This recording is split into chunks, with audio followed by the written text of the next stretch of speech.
Слушай, интересно, знаешь, в плане, как перед боем правильно настроиться.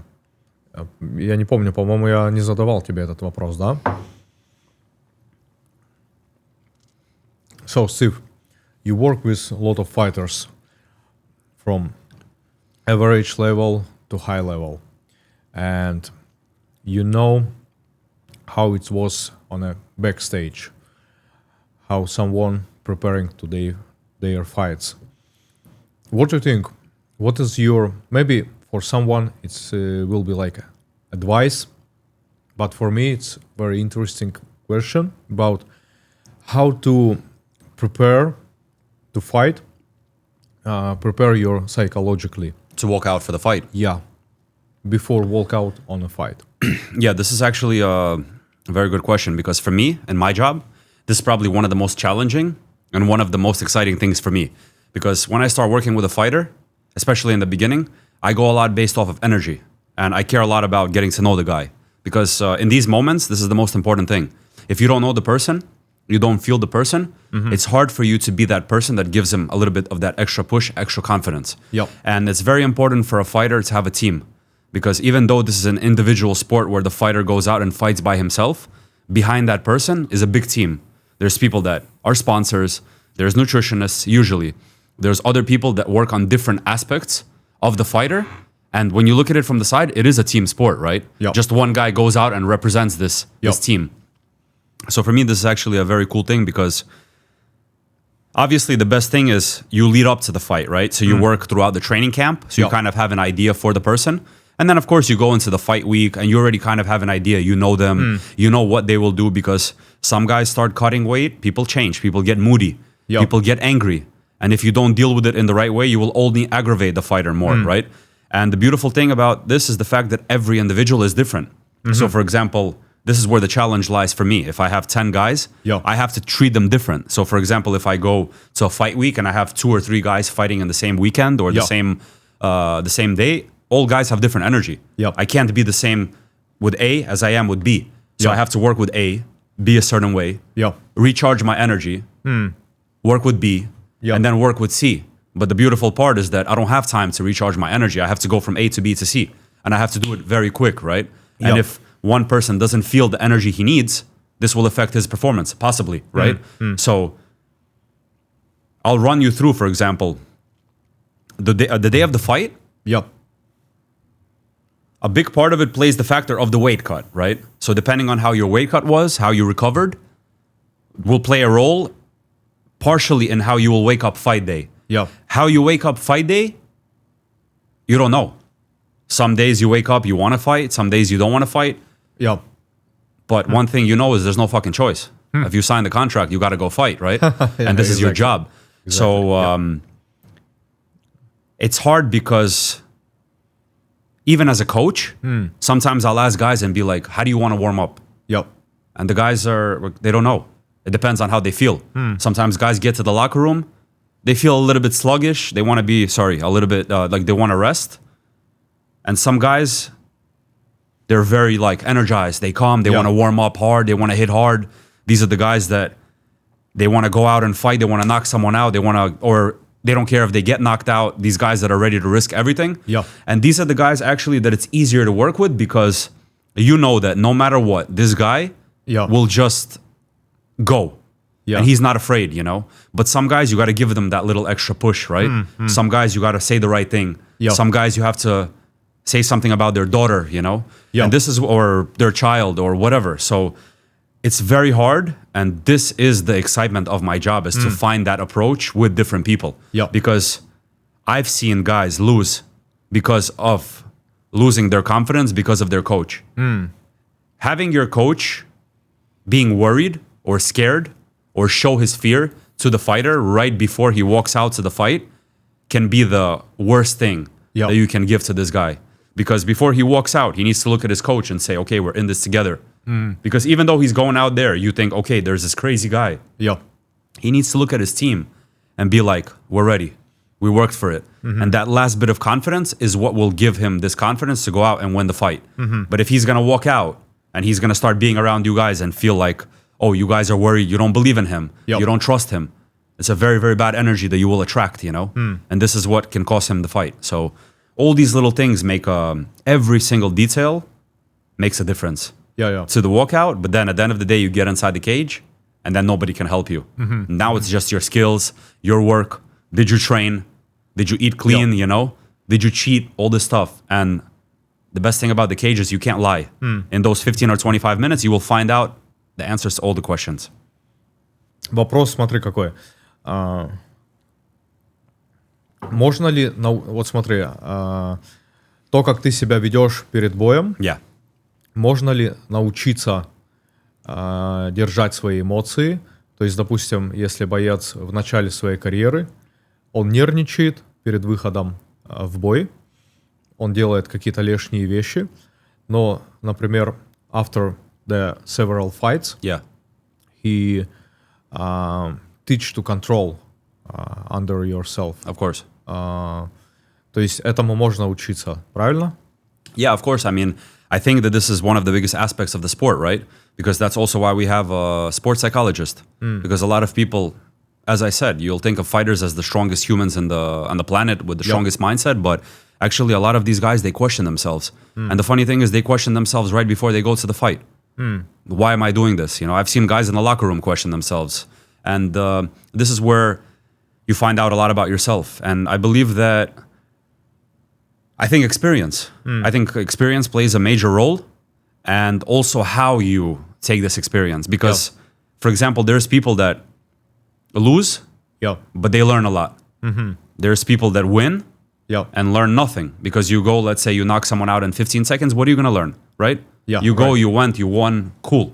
But then, let's say, for example, I don't know, you were some undefeated fighter, 19-0, and then you had a bad loss, right? For example, Ilya Tsipura is a good example, right? You don't know how he will come back. Maybe he's broken, he will never come back again, you know? But this guy was the biggest superstar in the world. Exactly. Have you ever seen so much aura get taken away in one fight? For me, no. This guy was the biggest star, Richard Mille, contract, all this stuff, and he's still unbelievable. But bro, in one fight, now look at everyone. What is everyone saying about him? Where is he? Where does he stand? And that just shows how the sport is. So that's why emotions plays a big factor. I think this plays a big factor in how tired you get in the fight, your energy just in general. Because the thing is, no matter how good you are, how experienced you are, you will still make some mistakes. The question is, does your opponent capitalize on those mistakes? You don't know, right? But when you look at the fight, you always see that someone drops their hands. There's always mistakes. It doesn't matter who you are. And at the end of the day, you're in a game, kind of, right? It's you have your adrenaline rush. So you don't know what will happen. You don't know what mistake you will make. And under these circumstances, you see who, even just by the slight bit, can control his emotions more, can win.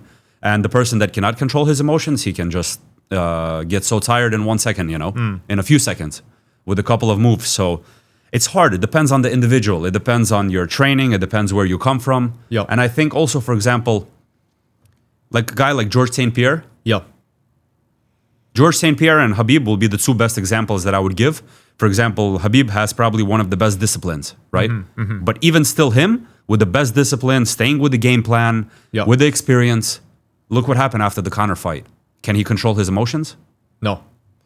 We all have that moment where something pushes your button and you can't control your emotions. So that's why I think that, for the most part, I think that people that are experienced and that work on themselves a lot, work on their mindset, they can. But as men, especially people with testosterone, with very high testosterone, and being in this sport where it's a violent sport, I think that it's very hard for people to control their emotions most of the time. Steve, how you feel in your role of the father? In my role of being a father, it's crazy because the first year, I didn't know what was going on. Man, I still was coming home after like 6-7 months, and I was like, well, what is this baby laying here, you know? And it has a lot of different stages. But in this process, being a father and building a family, I built such a connection with my wife, and how much I realized it's important to have this stability at home for your whole structure of life. As a man, you need to have this behind you, because I feel like if you don't have that, you don't have a family, you're not a family man, and you're constantly sharing your energy with different females, with different people, this is only going to take away from you because you're giving energy, people are taking your energy, you're losing. You're not getting anything back. You might get some little moment of pleasure, but in the long run, for a successful man, I believe that you need to have a family. I think it's so important. You know, it doesn't matter you're an athlete, you're a businessman, but this is your home, right? So you need to have your structure. This is where you bring your money. And well, you can't do it by yourself, right? So then I believe that when you have a great wife, you know, and you have a baby that motivates you every day, then it's, I think, more difficult to stop you as a man. So this is probably one of the most key things that's important for me. But I learn a lot about myself because, for example, even me, like my childhood, maybe I didn't enjoy it as much as a child, right? My parents were always working. The environment was a little bit different. So maybe I couldn't have this kid life, right? But now I get to enjoy certain moments with my baby, right? So even little things. I mean, my daughter now, she's 1 year and 8 months, but now she's speaking, you know, now she's looking at me a different way. I gotta say that even my emotions, man, I never showed my emotions before. Now all of a sudden I have a daughter and you become more emotional. You open up a little bit more. You realize that some things that you didn't want to share, you didn't want to say, you didn't want to show emotions, it's okay, man, you know? Just we live in a society where everyone's always trying to label you. Oh, you're a man, you can't do this. Oh, you're this, you can't do. Why? Who came up with all of this stuff, right? So I was like, okay, let me just relax a little bit and then just let life kind of just be natural more, right? And you learn a lot because, you know, when I look into my daughter's eyes, I still sometimes can't believe that I made her, you know? And like, that's my daughter. And it's sometimes a little bit weird for me because, I mean, I always was dreaming about having a child, but it's crazy because you connect with people on a different level. For example, if I go tomorrow and I meet someone, right? And we speak, okay, we can connect, but it's very hard for that person to understand me where I stand in my life because when you meet someone that's a loving family man, a father that has dreams, and maybe even your kids have similar age. It doesn't have to be similar age, just someone has a child. You kind of connect on a different path, you know? You're like, okay, right away it's like, oh, you went through this, you went through that, and you guys kind of get along, and you have this kind of like heartfelt moment for that person because you know that, especially when you see a person that's a real dad. A father, you know, not someone that just had a child and just supports the child, but someone that's there, someone that wants to be there, that wants to be that example. And you kind of have this like powerful bond. It's like the next generation, you know, and you realize like so many things that, you know, you didn't listen to your parents, you know. There's also like little funny stuff that you can talk about, you can joke around a lot. But I feel like, I don't know, man, you just connect on a different level of life, you know. You look at life different, you start thinking different, you know. Before you're more careless. Now you start thinking two times, 3 times, 4 times, you know, before I do something, because I realize that those consequences, not only I will be paying for that, my daughter will, you know. And that to me is more important than even for myself, you know. So, man, I'll share with you one story that I had. This was one of the craziest situations in my life, honestly. Tell me. Yeah, so basically, when my wife was like, I think maybe 6 months pregnant, we were in Turkey. And I was there with, it was me, my wife. She was around like maybe 6-7 months pregnant, and her niece. And we went to the beach. And on this day, actually, I wasn't in good shape. That was when I was very, very downhill. I think I was maybe around like 111, 120, 12 kilos. That's when I started gaining, you know, before I reached my peak. Before I reached my peak shit form, you know. And this day, there was very big waves in the ocean. And there was signs all over the beach saying, don't swim. If you swim at your own risk. And my wife wanted to go just swim by the shore. But I saw that the waves was very big. Very difficult, you know, honestly. If you're not a good swimmer, don't go swim. Her niece started saying, oh, come on, don't worry. What's the worst that can happen? You know, people underestimate the ocean. But the ocean or the sea is one of the most dangerous places. Especially if you're not prepared for that. So I know a thing or two about that because I had a couple of situations. And basically, my wife didn't listen to me. And she went swimming. But for me, at least, I was smart enough to go with them.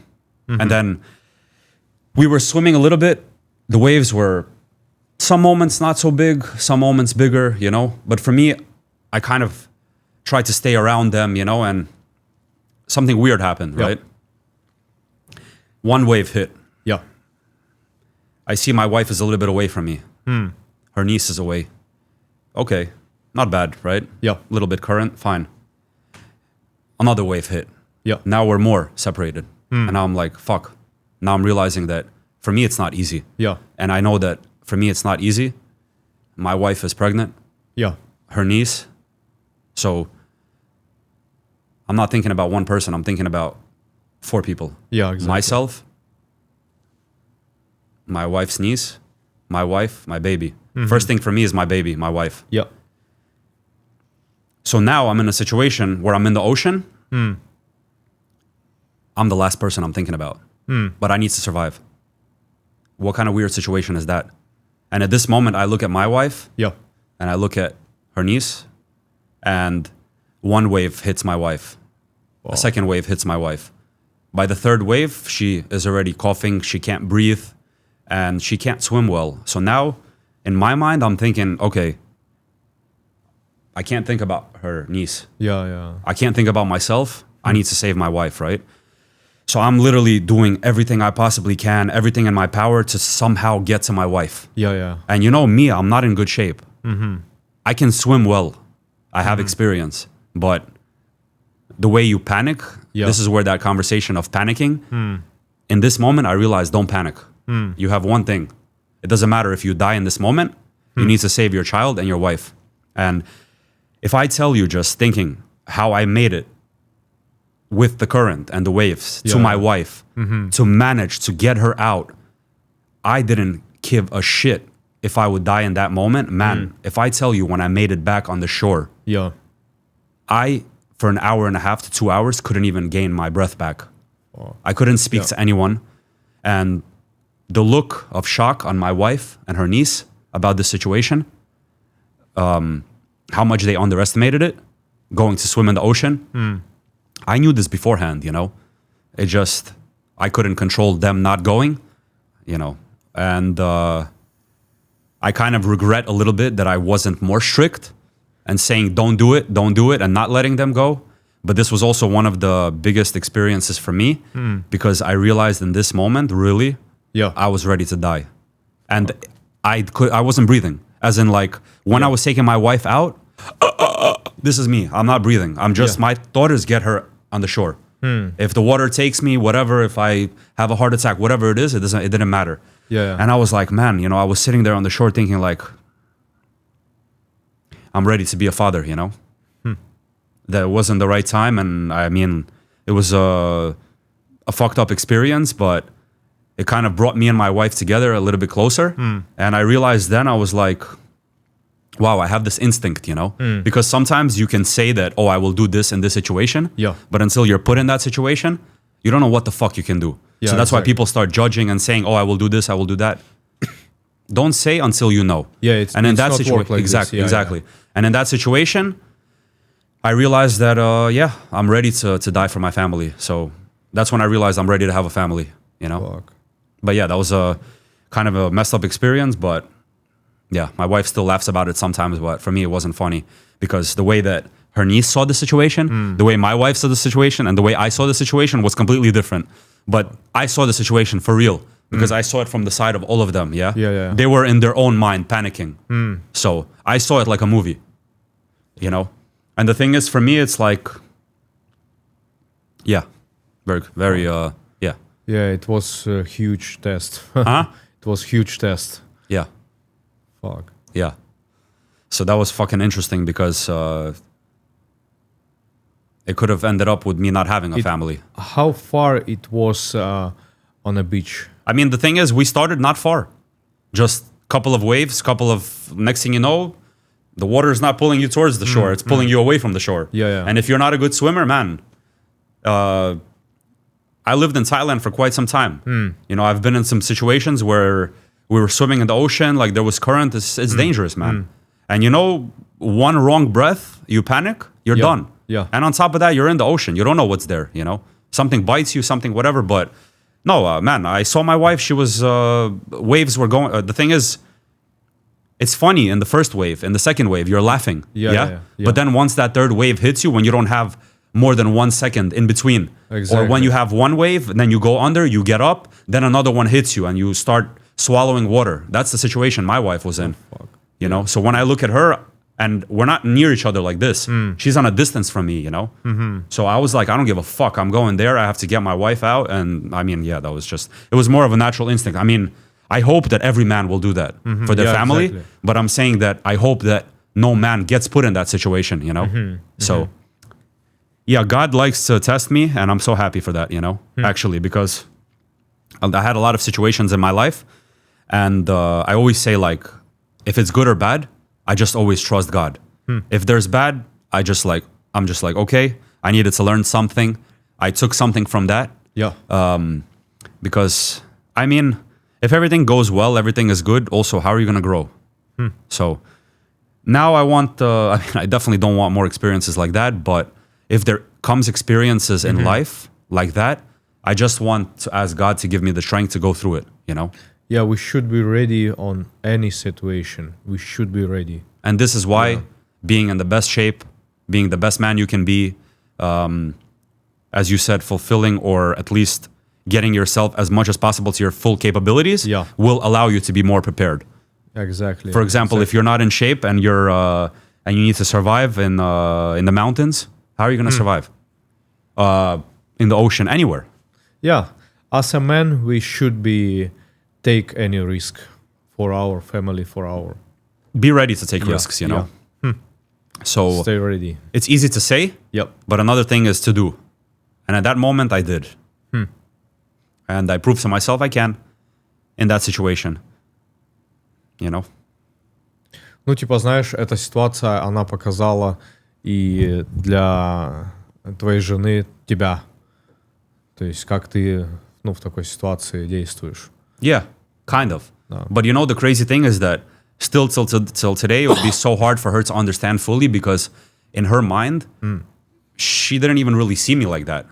She knows I helped her, but in her mind, she was struggling. She didn't know what was going on. She's scared. She's panicking. She's choking. She's, you know. So for her, she doesn't see it, you know. So it's like, it's not like a movie that you're watching. I saw the movie. But I had to be the fucking character in the movie. Imagine watching the movie and being the fucking character. Not that easy, you know, but good experience. Hell yeah. Hell yeah. А где это было? В каком городе? Turkey. Antalya. Fuck. Alanya or Antalya? Bro, the waves are fucking huge, you know. It's not the smartest thing to do, you know. It was Mediterranean Sea, yeah? I'm not sure, honestly, but very beautiful. Yeah. It's a good question, actually. I should check. I don't know if it's the Mediterranean Sea, but у них пиздец, блядь, красиво. Ну да. I love, bro. Turkey is one of my favorite places also. Because she has family there and we go there quite a lot. She goes quite a lot, you know. So, but she also learned a valuable lesson. She's never going to do that again. Да, опасно. Опасно, конечно, знаешь, даже люди, у которых хорошая подготовка, у которых хорошая физика, physically condition, they also on a risk zone. Of course. Yeah. Man, it's a different playground. Yeah. One thing is when you're on ground, another thing is when you're in the ocean, bro. The things that swimming there you don't see. That's the thing. But, you know, actually, moments like this is where I thank my father a lot. Because where my father comes from, a city called Odessa, they're right on the water, on the Black Sea. Yeah. My father grew up on the sea, you know. Yeah. So every day, that's where he goes. So as a child, where do I go with my father all the time in the summer? We're always going when we have the ocean. We have the Atlantic Ocean in New York, you know. So all the time we're swimming. And my father always loved to swim far. So always as a kid, I'm going to swim with my father. And I'm not going to say that it prepared me for that, but at least it gave me the experience and the calmness to understand that. Because one thing I learned, actually, in the water is where I find my calmness. But I need to panic a little bit before to find this calmness. Because I think if you're too calm, it's not good. You need to have an awareness, some nervous feeling, because then you're aware. If you're too calm, it's not good also, you know, because you need to react maybe sometimes. but definitely the water can challenge you. Слушай, а ты в детстве боялся воды или нет? Нет, да? Да. Потому что я помню то, что я в детстве боялся плавать. Знаешь, мне было некомфортно, когда я не чувствовал ногами землю, bottom. But after, when I grow up, it's like a gone. Yeah, it's feel gone. See, I guess like for you, it's something that went away, but for some people, it never goes away. You know, people have like this phobia, and they just don't want to. They don't want to go swim, and you can't battle it. It's like I have like a weird thing with blood test. Yeah. And I can't get over it. I'm trying to get over it. I'm 32 years old. I just can't. And it's something like psychologically screwed up with me. But I had a weird thing that how I learned how to swim. My father threw me, it was like 3 meters, I think, or something like that. I was small. He just threw me in the water and basically just said, I mean, obviously, he was there to be around. Yeah. But he's like, try just to see in the situation what I would do. And man, I swear, I just started not swimming good, but I started moving. Yeah. And then you start learning little by little. And that's how I learned how to swim. Man, even bike riding, for example. I remember the first time I sat on a bike, it was a girl in school. I think I was like 5 or 6 years old. She let me ride her bike. I mean, she just said, sit on the bike. And she just pushed me down the hill. And I'm like going down the hill and I start pedaling fast. This, that, what. I didn't fall. And I'm like, oh, wow. I learned how to ride a bike. And then I was like, and then the same thing happened with swimming. Yeah. So I think just you need to be in a situation where you're forced to do it. Sometimes. Yeah, and then you learn fast, you know? Yeah, and try to remove your psychological blocks. This is the problem. Yeah. And the psychological blocks are always there. Because in life, this is actually one of the craziest things. Because no matter what you do, when you want to take a risk, you always have some kind of psychological block telling you of all the wrong things that can go wrong, right? Yeah. But you don't have all those things of what could go right. You don't sit and think, oh, but this can go right, that could go right. Correct? Yeah. You think about all the negatives. Oh, I will do this, but what if this happens? What if that happens? What if this happens? And then how are you supposed to move forward if you're going to think about all those things? No. But if you focus on one positive and just get rid of all the negatives, that's fine. That's your target. It's enough. No. Why do you want to block yourself and create all these issues, right?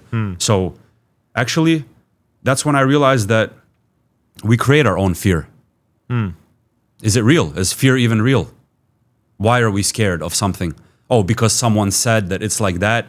Someone told you, oh, you will fall. Of course, we will start worrying. But if you didn't know there was a hole there, what are you worried about? Yeah. So I think that these phobias and a lot of these fears, we create them ourselves in our head based on events in our life or whatever. Everyone has a different situation. Yeah. So the question is, when you do have a fear, how do you deal with it? I mean, there's many different fears, right? Yeah. So I want to come back to your father position. And the question is, как ты думаешь, вот, допустим, если ты отец пацана, то, знаешь, есть мнение, то, что ты должен быть строгим отцом, если у тебя сын. It's like как отец Хабиба, знаешь? Yeah. То есть он давал дисциплину жесткую, и тем самым он Хабиба закалил. То есть, допустим, если ты отец девочки, как думаешь, ты должен быть строгим отцом? Или какие-то другой подход должен быть? Как ты думаешь? Yeah, that's a very good question, actually, because I was speaking about it today. It's funny you ask that. Yeah, so, it's good, actually. Да. Как ты думаешь, вот насколько... Это очень хорошо, потому что сегодня мы с женой об этом разговаривали. Да, насколько строгим отцом ты должен быть для дочки? Yeah, so, for example, before I had the baby, I wanted to have a boy. I was thinking, oh, I'm going to have a boy, UFC champion, I'm going to train him, all this stuff. And then I got a rude awakening from the doctor. And the doctor told me, no, it's a girl. At first, not that I was upset, I was just like, oh, because I worry knowing the guy I am or was. My friends that are guys, and just in general, the men that are on the planet today, mostly, their mentality. And I'm thinking, so I have to raise a girl in that world? Yeah. I was thinking it's easier to raise the boy. But then in that moment, I realized, yeah, but I was difficult as a guy to my parents. But then you realize like most of your friends that are guys were difficult to their parents. So you realize that for the most part, I think men, they go their way much faster, right? And I think that crime, drugs, all kinds of different things, I think men are more towards that. I think the girl, if you are a great father, she will stick by your side. And I think that there's more chances to avoid a lot of issues if you have a girl compared to a boy. But I think it just depends on the individual because everyone is so different, right? So you can't say that it's right or wrong or it's this way or that way because all the parents are different. But I would say, for example, for me, in the beginning, I was very soft. I still am towards my daughter. But I always constantly remind myself that I'm getting her or I'm preparing her for that world. The world that I'm now, just at 32 years old, just figuring out myself. And I'm thinking to myself, how do I prepare her for that? I mean, I can't stop her from all kinds of issues because at the end of the day, she will still go, she will still learn herself. But I realize that now I have to build this foundation of just for her to be aware of different kinds of situations, aware that maybe there will be some kind of emotions. Yes, you may cry or you may show some kind of emotions, but you have to get up and move forward or you have to get over some kind of stuff. And I think it's easier to get those things into a guy or a boy. For a girl, it's much more difficult because girls are more soft. So that's why it also makes you softer. So that's why you have to kind of find that balance. And I am taking a little bit of a different approach than what I thought I would be doing. I'm going to be a little bit more strict because, look, I want to find the balance. I don't want my daughter to be afraid of me. I want her to respect me, to understand my position, what I'm doing for the family. But I also want her to find comfort in speaking to me to ask for advice. See, I think that you can't be too much of friends, but you can't also be too much of, like, you can't be too strict, you know? You have to find that balance because I believe that we live in a different generation. And at the end of the day, no matter how strict you are, the kids will still go to school. They will still meet people. They will have friends. And there will be other influence from different sides because you're going to be working. And that's why I'm doing everything I can to, by the time that comes, I want to be as much as possible around my daughter. Not just to look so she doesn't fall and she doesn't have issues because you still need to learn, right? But I want to make sure that I'm around as much as possible just to overlook her because it's a tough world, man, you know? And for me, like my wife, maybe she's not as strict, especially from a female perspective. So I realized that, anyways, at the end of the day, I'm the man. So I want to make sure that everything is good, not just with my daughter. Maybe I'll have a son in the future, help my wife as well to make sure that everything's good with her. So you need to have this energy to control this. You know? So maybe it's like a funny question. Maybe it's not serious question. But anyway, are you want to give your daughter some fighting skills? If I want to. Just for fun. Yeah, for sure. Man, the other day I was watching some videos. There's a couple of girls, like young, that are hitting pads with their father. And they look phenomenal. And I'm just like, oh, wow, that's so cool. Because when the doctor told me that I will have a girl, my mind was not, oh, she won't be a UFC champion. I right away switched, okay, if it's not a man UFC champion, then she can be a female UFC champion. You know, it's still possible. Just at the end of the day, then you kind of sit down and you realize, like, you don't want to see your daughter hurt because it's a very dangerous sport and you realize how far and long the road is, how lonely it is, how many people you lose, and you kind of realize like you don't want your daughter to go through that, right? But for me, I definitely believe that in life, whether you're a man or a woman, you need to have the skills to be able to defend yourself. Whether you defend yourself, whether you're a woman that defends yourself from a man or you're a woman that defends yourself from another woman, it doesn't matter. As a man defending himself from another man, I think that is just a skill that you should have. So there's things like, I don't know, maybe changing a tire on a car. There's maybe little things, maybe just making basic food. You need to have these necessities, right? And I believe that, especially in today's world, you need to be able to defend yourself. Exactly, because I guess in any society, any countries, anywhere, have problem of bullying. Of course. In school or in childhood. Man, I got bullied myself. Bro, I got bullied by everyone. You know, me as a kid, I'll tell you something. For example, growing up in Brooklyn, Yep. I'm a redhead. Yep. I come from an immigrant family. I have big ears. I'm with glasses. I'm fat. How many reasons am I giving for the people to bully me? And in the beginning, it was so hard because I wasn't retaliating, you know? Yep. I was that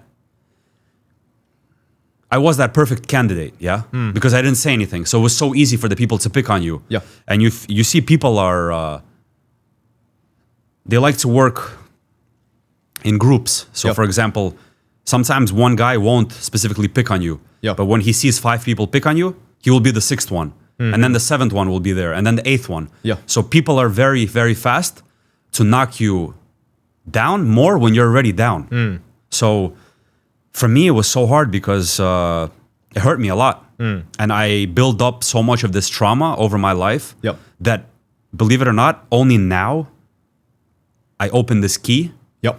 to go inside to clear it up. For a long time, I kind of just put it to the side and I said, okay, whatever, but I never really dealt with it, you know? I kind of just was like escaping from it, escaping from dealing with it. Yep. So, and I realized how important this is because it affects so many people more and more. Because when I started fighting back, that's when things started happening. That's when I went to training. That's when I got into martial arts. So Yep. it came from bullying, you know? And that's probably one of the things that I disliked the most. Yep. So that was a big lesson for me. And when you get pushed far enough to the wall, I think that every man has a point where he will fight back, you know? Yeah. It just depends on how far they push you, you know? And I had that, and that was a big turning point in my life. Yep. When I told myself that I will never get bullied again, you know? And even sometimes I'll see other people Yep. bully other people, and I will step in and do something or say something because it just, I don't know, it's not the right way to pick on someone because they have less than you or they look different than you or maybe they're not in shape like you. If you want to help, you can help in another way. But you're just pushing someone down. Да, видишь, it is what it is. Someone want to bully you. Someone, ну, всегда, знаешь, найдется тот, кто захочет, задеть того, кто там слабее. It's a weak mentality. Да. I believe that the people that are bullies are the people that are weak. It's the most weak-minded people.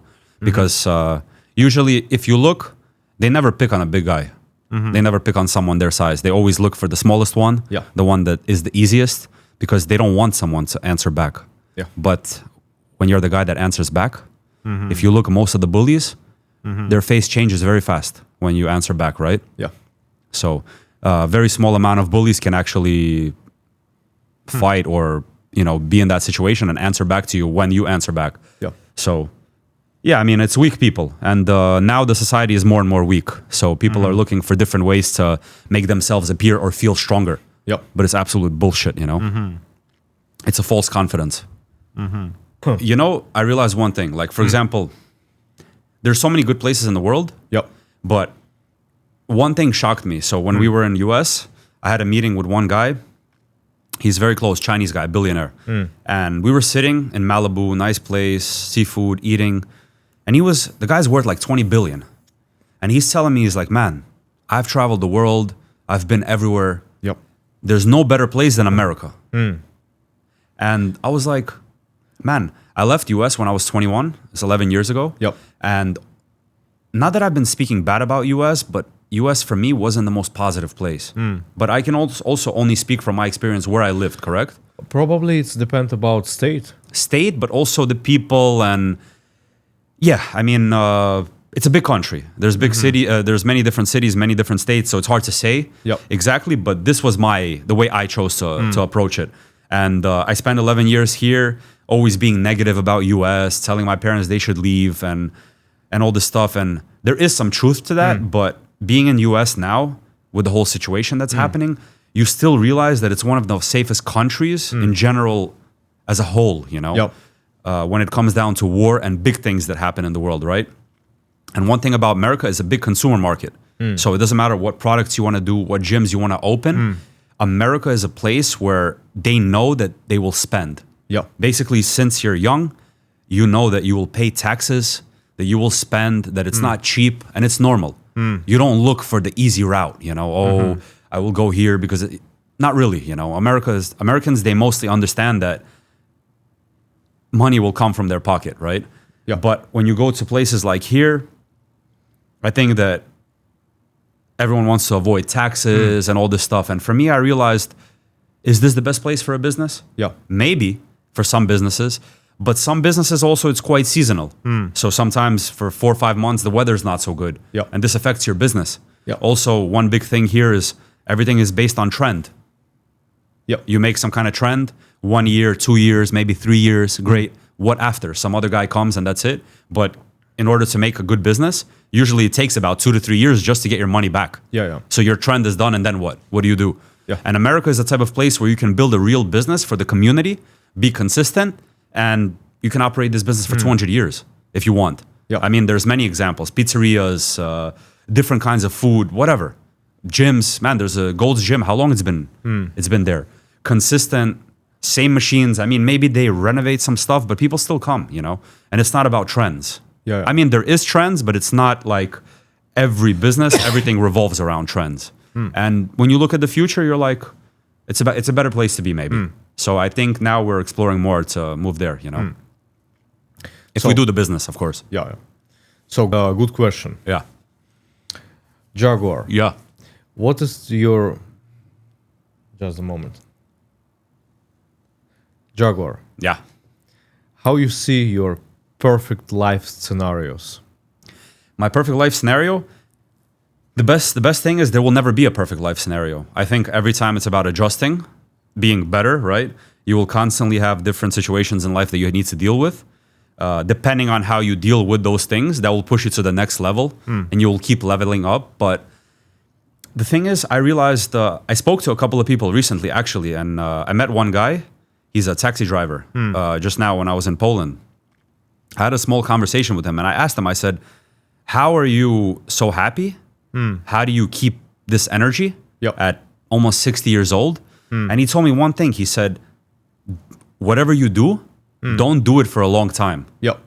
Always constantly change what you do.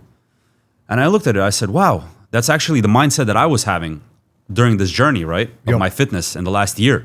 I realized I want to change. Different sports, different things, different activities. Because if you eat the same food, if you do the same stuff, you burn out, you get tired, right? And then what happens? You start declining. But when you constantly start doing different things, you take a little bit here, a little bit there, you're growing. And man, you can be 100 years growing like that if you continuously start searching for things, right? And then I realized, I said, okay, that's the approach that I'm going to take in life, is that I'm just going to grow as much as I can. It doesn't matter if it's 10%, 5%, 1%. Just keep growing, keep learning, right? Experience new things. And now that the quality of life is improving, you have so much more tools. There's more things that you can keep doing, right? There's more activities and more things are in front of you. Before it's like, oh, you need to go here, you need to go there. It's so much work to do something new. But now it's all right in front of you. You can learn anything, right? So this is the beautiful thing. And if you ask me about my ideal situation, I just want to have as much life experience, travel, meet great people like yourself. Thank you. And yeah, I mean, it's just build community. Build community is definitely one thing. I mean, I just want to set up like a great foundation for my daughter. Like I said, be the example. I want to have, I wouldn't say as many people. I actually want to have as least people as possible. Because quality is very hard to find. So you find a few quality people. You have a few quality people with you. And my ideal situation is to make some good money. My biggest dream is to keep helping people. That's what I love the most. I've been dreaming about this since I'm young. In order to do that, I need to have more resources, right? More money, more resources. After I do all this stuff, you will see me maybe on a ranch in Colorado somewhere with my horses. Let's go. And just enjoy and just chill. After I make my millions, invest, help people, and just keep going, keep growing, you know? Let's do it together. Yeah. You can live in the next ranch. Hell yeah. You like horses also? Yeah, sure, bro. I'm enjoy it. Okay, so I have a question. I like any wildlife. Okay, so I have a question for you. Yeah. Okay, you've been in Dubai for how long? Already around 3 years. Okay. Yeah. from the first day that you came to Dubai, right? Yeah. What is the biggest difference up until today? What do you think changed? Except for obviously you got older a little bit, you've met people, but I mean inside your mind maybe. What was the biggest difference from first day till today? Yeah. In Dubai? Yeah, I have great answer. I feel inside my mind, it's everything is possible, because before when I coming in Dubai, I thought, okay, this level about anything, about business, about media, about fighting games, anything. I thought, oh, it's very high level, it's very far from me. Yeah. Some people who I watched on a TV, through the YouTube, I thought so far for me. But in here, when I come in Dubai, I saw these people one to one, and I felt everything is possible, and any your goals, it's very close to you. Yeah. Closer than you think. Yeah. You need just do first step. Of course. This only what you gonna do. Get the ball rolling. Yeah. This is my huge change in my mind. Anything is possible. Yeah. And any high things is very close to you. Of course. Yeah. I mean, really, any professional was once a beginner, right? Yeah. So in any field, when you look at someone on the top, you do realize they start from the bottom. Yeah. But the thing is, you don't think about that, because everyone looks at these guys. You only see the tip of the iceberg. Yeah. You don't know how big it is. Exactly. Maybe it's that, but it also could be so deep that you've been working so long. Yeah. But no one knows that. They just see that little part. As in, like, you can have many different purposes. You might have no purpose. You also might be the person that say, oh, I feel like, well, I even look at it like that sometimes too, that none of us have a purpose. We're just here like batteries, bro. Your batteries in the world, you die, another battery comes, it doesn't matter. So what purpose can you have? I mean, when you look from the world scale, yeah? When you step out of Earth, yeah? And you look at us, let's say from God knows where. Who are we? Nobody, you know? It's a fucking, not even a breadcrumb. Not even, you can't see. So that's why when you think like, oh, I have a purpose, crazy. But here, you try to make some kind of purpose, you know? Or at least you try to make some kind of purpose that also people believe in that as well. Because you create your aura, right? Yeah. I don't know, like example came to my head, like Conor, right? Conor McGregor. Yeah. He created this aura. It's not like, oh, he just knocked someone out. There's many people that knock people out. Yeah, exactly. But he created this aura. He created this belief. He said something, right? So he had this purpose. He had a big purpose. His purpose was for his own career. Yeah. But this purpose helped millions of fighters. Not millions, but many people, you know? For yourself as a man, what do you think is the biggest shame in life? Biggest shame in life? When you, let's say you live your life. Now? No. You live your life, yeah? Yeah. You sit, you start looking at your life. Not that you did some kind of shame, but what for you would be the lowest shame in life? If you had to say one thing. So for me, most shameful things, be not yourself. Be... try to be someone else. Yeah. Ну, знаешь, типа не быть собой. Not be yourself. Not be yourself. Yeah. That's okay. Yeah. Mine is, you know, the graveyard? Where you go, the cemetery, where people are dead, buried. The saddest thing is to be there and to die with my dream and not make it happen, you know? And be just another person that had a dream and died with his dream instead of dying with memories of pursuing that dream. And to me, that's the most shameful thing as a man in my personal life. So that's why I'm really after making it happen, you know? Because I have big dreams and it started from scratch completely. Знаешь, у меня раньше... Try in English. So we completely speak always in English, you know? Yeah, but it's very complicated. I know, but trust me that this is the only way you'll find it. Otherwise, you will always look for the easy way. Yeah. So before I have huge dream. Yeah. Be fighter. Keep speaking. Yeah. Yeah. Be fighter. Same as me. Yeah. Be champion. Bullshit dream for me. It was a bullshit dream for me. Bullshit dream. I'm saying I was lying to myself about this dream. I was not meant to be a fighter, you know, but because a lot of people dream about being a fighter, right? Yeah. But what it takes to get there, to be that, it's crazy, you know? People underestimate that. It's crazy, but when I was younger, Yeah. I thought about, I didn't thought about, I need discipline. I need years and years and years for build yourself like a fighter. I didn't thought about it. I thought, okay, I can try, and if, for example, блядь, как сказать? Ну, типа, знаешь, я сдался в какой-то момент. Gave up. Yeah, I'm give up. Yeah. Блядь, по разным причинам, знаешь. Где-то у меня не хватало дисциплины. You see, this is the Где-то thing. у меня не хватало, знаешь, где-то у меня пропадала вера в себя.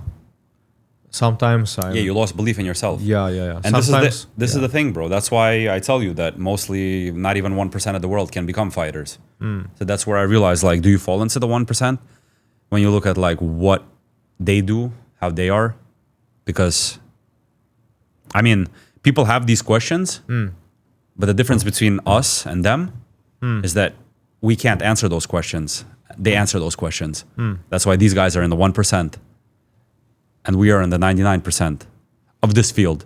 Yeah. See, I'm a 1% of another field, right? Yep. Because I answer those questions for that, but I couldn't answer those questions for being a fighter. You know, the most difficult thing about being a fighter is that if you're 99%, it's not enough. And for me, the most difficult thing was, I mean, it's cool, right? You go, you train boxing, you're doing martial arts. And when you sit at a table with 10 people, mostly you're the one guy who does it. Yeah. Everyone is doing different things. So everyone always looks at you like, oh, that's cool. It's always good to have someone around like that. But for me, I was always dreaming about being a fighter. I was dreaming about Bruce Buffer introducing my name and all this stuff. But then I realized I was like, it's just a dream, as in it's just in my head, because it's possible if you're the right person, if you have it inside. Me, I didn't have it inside. And the biggest issue with people is being honest with yourself, you know? I think that most people, they lie, they waste too much time. And the last thing that I want to be is the person that is 40 or 50 years old telling people how I used to be a fighter, but I never accomplished anything. Who cares? Yeah. Then everyone's just going to look at you like you're an idiot because you went to a sport that's broke. There was no money there. Yeah. And you wanted to have some kind of whatever you wanted to get out of the sport, but you didn't get it. You didn't become that 1%. But you still are going to go tell people that you were a fighter or a football player or whatever. And no one gives a fuck, bro, about what you did if you didn't become a champion or you didn't make something out of that life, right? So that's why when I went into coaching, if I wasn't going to make something out of it, I wouldn't go into it, honestly. I just believed really in my mind or in my heart that I will be here, you know, working with some of the best guys. If you don't believe that, which I didn't believe in fighting, that's why I had to look at myself in the mirror and say, no, it's done. Find something else, you know? You know, I guess my biggest problem is like a psychologically problem. Of course. Yeah. For example, my 20s, I know I have good physique. I have very good physique, but I didn't have enough mentality. Of course. To doing year to year, day of days, знаешь, consistently. I don't have consistently to doing. Consistency, yeah. And this is the most important thing because in this sport, the only people who make it is the ones that are willing to go through all the shit and still keep going and still being consistent. Yeah. And that's who ends up being on the top of the sport. Charles Oliveira, Dustin Poirier, Max Holloway, guys like this. how long they've been consistent for, you know? It's not Conor McGregor that 3-4 years they made a lot of money and fucked off and can't win a fight for 10 years. Yeah. These guys have been fucking consistent since 16, 17, 18, 19. And still 20, 25 years later, these guys are still fucking fighting, bro, you know? Yeah. Or 20 years later, 15 years later, you know? So that's why mindset, bro. You know, this is... now I'm realized this is my biggest weakness. Same. Consistency, it's my biggest weakness. Yeah. I cannot do before when I starting to do something. Yeah.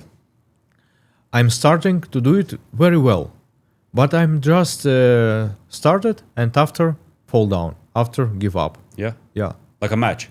Yeah. Like what I was telling you how I was. That's how my father said about me, that I was always starting and then I would never finish. Yeah. That's exactly. why this time around It's my biggest problem. And I'm trying to fix it. I do it better now. Now I'm much better realized about if I do something, I should be consistent. Of course. Yeah, There's no other way to get results. Yeah. Everyone wants the easy way. For example, if we spoke about Vova, Yeah. Anatoly, Yeah. he's starting from nothing and he doing consistently deals on his business, on his media, Of course. on his videos, Yeah. videos creating. He did step by step from small. Of course. Yeah. And he didn't give up. He didn't give up. Of course. Yeah. And you know and very important thing for me is that even though I went this route and I know that I'm one of the best in my work and what I do, I still try to give this up many times. Just give up, you know? Where I looked at myself in the mirror, I took my pads and I said, I'm done with this shit, you know? Why? Because I just was burnt out. Because it's a hard physical and psychological job. Yep. B, because everyone has issues financially. No one wants to pay you, always some kind of problems financially with money. Very ungrateful sport. No one appreciates you, no matter how much hard work you do. Yep. You always have to keep fighting for this appreciation, you know, which in reality you think you don't have to do. Why? I know my value. I know my work, you know. Yep. And still, with the talent that God gave me and the work ethic, I still was ready to give it up, you know. Yep. But there's a couple of people that didn't allow me to do that. Yep. That were there by my side when I needed it most. And no matter how much I tried to give it up, I always found myself doing it, but 2-3 times better. Yeah. And that's how God showed me, stay in this, you know. Yeah. I put you here for a reason. And this sport led me to my other things in my life that I'm dealing with at the moment. So that's why when I realized that, I said, how can I even think otherwise and think about giving up something that I'm lucky to have, you know? People don't even realize what they're capable of, what they want to do. But God gave me this talent and this path, and I didn't trust it. Yeah. Now I trust it more than ever.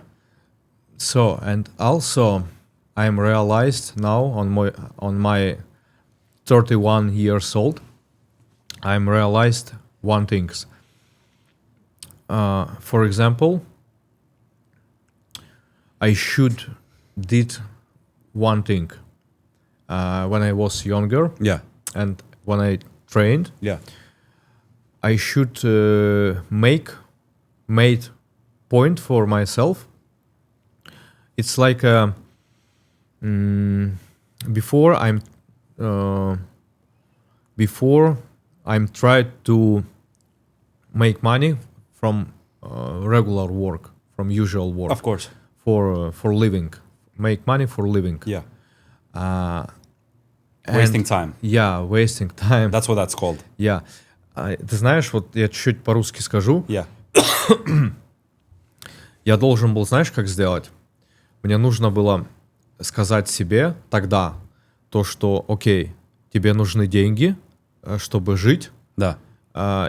И ты должен ходить на работу, Да. на обычную работу, чтобы зарабатывать деньги. Да. И поэтому у тебя нету времени, чтобы делать полноценные тренировки. Окей, ты должен взять for example, half year, и ты должен тренироваться, подготовиться к бою и взять бой, и взять деньги за этот бой. Да. И, то есть, знаешь, сделать такой change in your life, change sources. Yeah. Your Directions or? Нет, поменять, знаешь, типа раньше у меня деньги были, которые я зарабатывал на обычной работе. Ну да. Я должен был сделать switch. Откуда они идут? Да, откуда Я они понял. идут. Of course. I should be switch the source. Of course. Not from usual work. I should be switch on from fighting career. Я должен был сделать так, чтобы деньги, которые я зарабатываю, чтобы я зарабатывал, например, через свои competition. Я понял. Да. То есть, но я этого не сделал. Но я только сейчас понимаю то, что нужно было, switch сделать. Switch, but тоже пожертвовать иногда тоже. Да. And this is the problem, bro, because a lot of fighters, this was the issue before, bro. Yeah. A lot of guys had to work fucking 8 to 5. Mirab is one of them. Yeah. The only guy in the world who can go work 8 to 5 job and go become a world champion, you know? This is crazy. Yeah. When you're a UFC fighter and you're fighting the best guys in the world, but you need to go work from morning till night construction and then go train. Знаешь, иногда мне кажется то, что если бы был какой-то ментор рядом со мной в тот момент, который бы мне сказал: Отар, нужно делать так, и ты получишь результат. Но просто такого человека не было. И из-за того, что я был молодой, я не понимал то, что какие-то вещи требуют consistently. Of course. У меня не было понимания. Of course. It's so important to have this kind of person, bro. Да.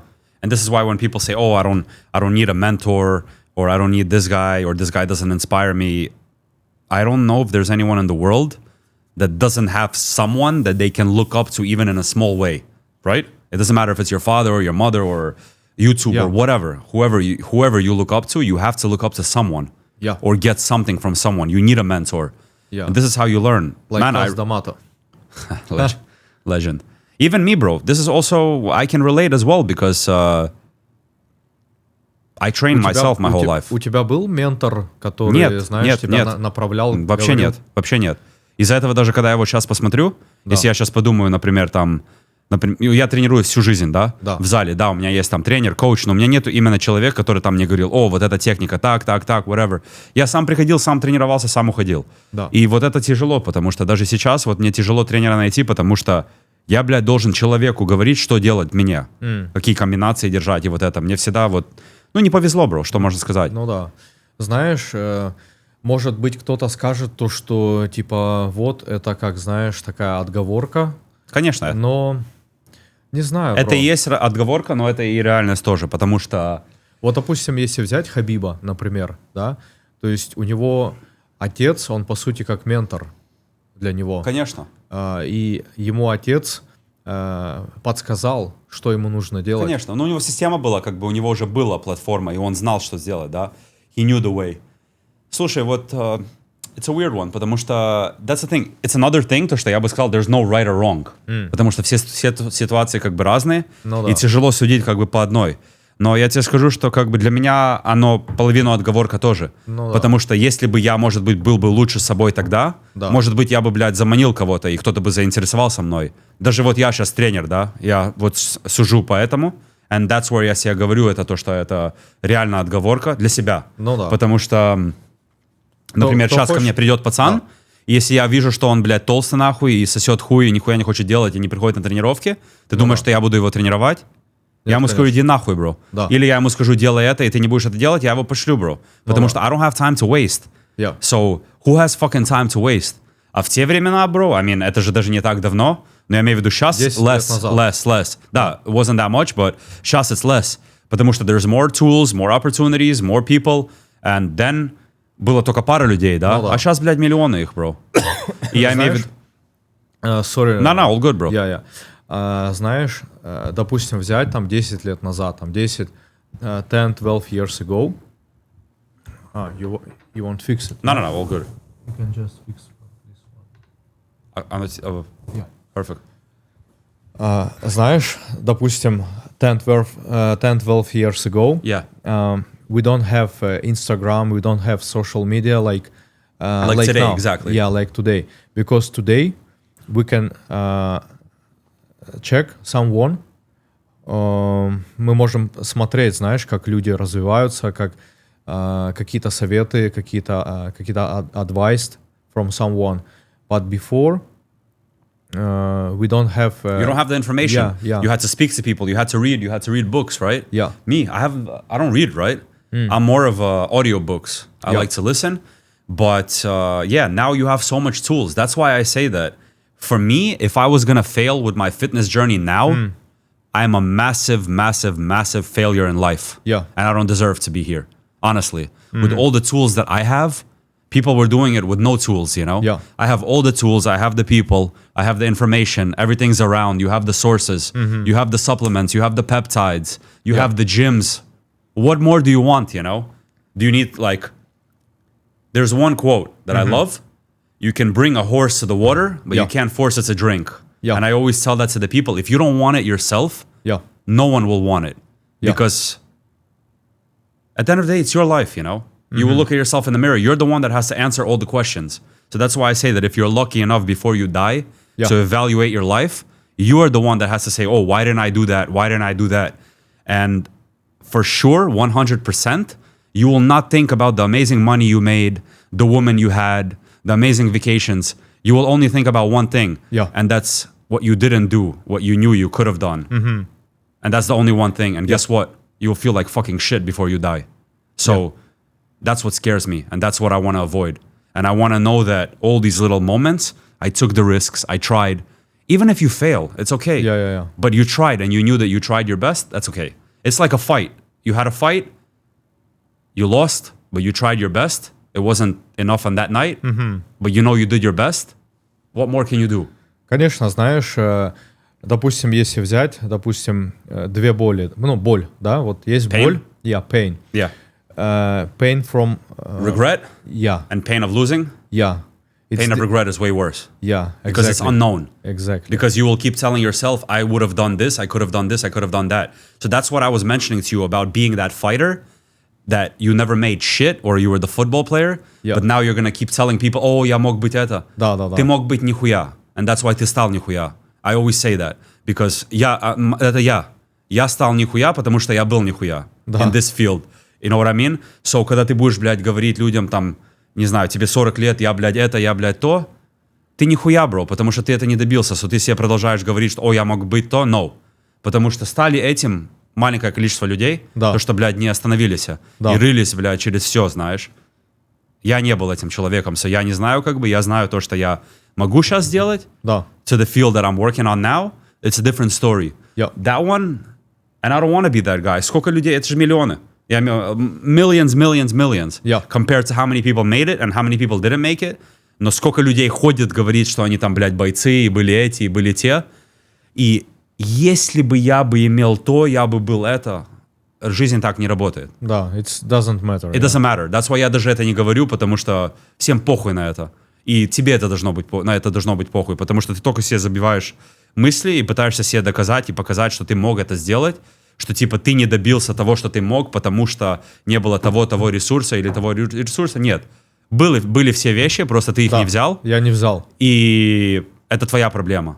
And that's why в бою, вот, например, два человека дерутся, тебе Бог дает миллион opportunities в бою выиграть. Да. Если ты не берешь эти шансы, ты потом не можешь говорить, что у тебя не были эти шансы. 100%. Потом ты говоришь, что типа, о, это было там, была травма. Даже с твоей травмой, блядь, был шанс вырубить твоего соперника. Да. Но ты волновался про твою травму. Почему ты пошел в бой? Если у тебя была травма, например, да? Ну, ты подписал контракт. Да. Почему люди подписывают контракт с травмой, идут на бой, проигрывают, потом начинают говорить, что у них была травма? Ты же себе хуево делаешь. Да. Нахуй ты пошел на бой? Ты подписался на контракт. Контракт значит, что ты на 100% готов на бой. Да. That's it. Ты закинул UFC, все. Ты выходишь на бой.